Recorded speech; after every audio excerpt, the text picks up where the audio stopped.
a little girl took the CEO's hand and said, "Mommy needs a smile." That one touch changed everything. It was a grey, rainy morning in the bustling city. People hurried with umbrellas, cars honked impatiently, and the world moved fast. Fast for anyone to notice the small details of life. But that day, one small detail would change everything for a man who thought he had it all. He was Daniel Croster, CEO of one of the biggest corporations in the city. To the world, he was the definition of success, wealth, power, respect, and influence. His name filled the newspapers, his company's logos lit up billboards, and his suits cost more than some families' yearly income. But inside, Daniel carried a loneliness that no money could erase. He had grown up without love, fought his way to the top, and in the process, built walls so high around his heart that no one dared to climb them. To his employees, he was feared. To his competitors, he was envied. But to himself, he was nothing more than a man searching for meaning he couldn't quite find. One afternoon, after a long and brutal board meeting, Daniel walked out of his glass tower feeling more drained than ever. His company was thriving, but his spirit wasn't. As his driver pulled up, Daniel noticed something unusual. Across the street, near a cafe, a little girl stood holding her mother's hand. The mother looked exhausted, her hair messy, her clothes simple and worn, her face carrying the weight of unspoken struggles. The little girl, however, had bright, curious eyes, like sunshine breaking through clouds. And just as Daniel was about to step into his car, that child looked straight at him and smiled. He froze. Nobody ever looked at him like that. Fearless, unpretentious. Most adults either avoided his gaze or faked politeness. But this little girl, she saw him, not the CEO. Then something happened that shook his world. The little girl let go of her mother's hand, ran across the street, and tugged gently at Daniel's perfectly pressed sleeve. Looking up with those sparkling eyes, she whispered the words that melted even the coldest heart. "Mr. Mummy needs a smile." Daniel stood speechless. No one had ever approached him like that, without an agenda, without fear, without expectation, just pure sincerity. He glanced at the mother, who looked embarrassed and tried to pull her daughter back, apologizing. But Daniel shook his head.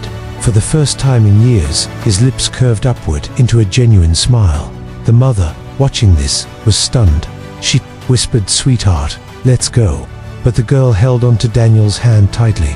"Mummy is sad a lot," the little girl continued innocently. "But when people smile, she feels better. Can you help her, mister?" Those words pierced through Daniel's heart. He had spent his entire life helping numbers grow profits, investments, deals, but never people, never emotions. And here was a little girl reminding him of the one thing he had forgotten: humanity. Curious and unable to walk away, Daniel asked the mother if he could buy them a meal. At first, she refused, but eventually, seeing no malice in his tone, she agreed. They sat together at a small cafe nearby. Her name was Clara, and she was a single mother working 2 jobs just to survive. Life had been cruel. Her husband had abandoned her, bills piled up, and every day was a fight to keep food on the table. Yet through it all, she raised her daughter Lily with love and hope. As Clara spoke, Daniel felt something stir within him. Her story reminded him of his own childhood, the struggles, the hunger, the nights he wondered if tomorrow would be kinder. He had buried those memories under layers of luxury, but Clara's words unearthed them. And then Lily's voice broke his silence again. "You're smiling now. Mr. C. Mummy feels better already." From that day, Daniel couldn't shake the encounter. He kept thinking about Clara and Lily, the honesty, the warmth, the way they lived with so little but gave so much in spirit. He began visiting them secretly, under the pretense of helping. At first, Clara was reluctant, not wanting charity. But Daniel insisted, "It's not charity, it's friendship." Weeks turned into months, and slowly, the once CEO found himself laughing, helping with homework, even cooking dinner alongside them.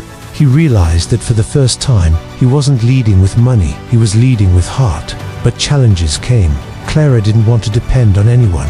Rumors spread when people saw Daniel with them. His board of directors questioned his focus. Investors raised doubts.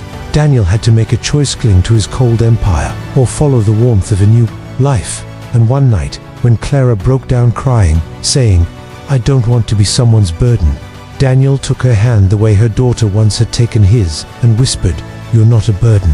You're the reason I finally learned how to live In the end, the CEO who had everything found what he was missing in the smile of a little girl and the quiet strength of her mother.